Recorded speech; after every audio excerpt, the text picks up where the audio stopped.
Greek Mythology, an elaborate guide to the gods, heroes, harems, sagas, rituals, and beliefs of Greek myths.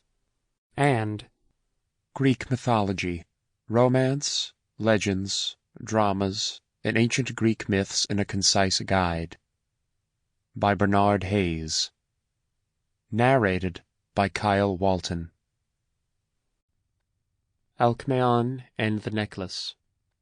Right when Alcmaeon returned home from his endeavor against Thebes, he made plans to fulfill the last order of his father Amphiaraus, who had needed him to be claimed reprisal for his mother Eriphyle for her trickiness in endeavoring to result to deceive him. This assurance was moreover strengthened by the disclosure that his deceitful mother had urged him in like manner to join the undertaking as an end result of the much-pined-for Shroud of Harmonia.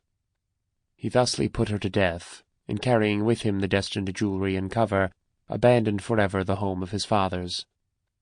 Nevertheless, the heavenly creatures who couldn't persevere so unnatural a wrongdoing to go uninspired tormented him with frenzy, and sent one of the Furies to look after him interminably.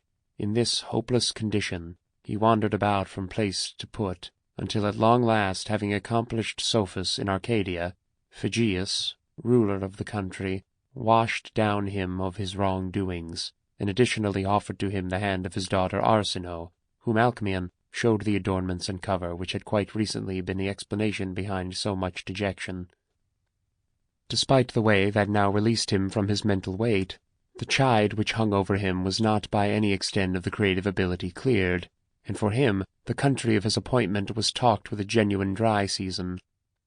On advising the prophet of Delphi, he was taught that any land which offered him refuge would be chided by the awesome creatures, and that the denouncing would continue tailing him till he went to a country which was not in nearness at the time he had killed his mother, denied of desire, and settled never again to cast the shadow of his dull fate over those he loved.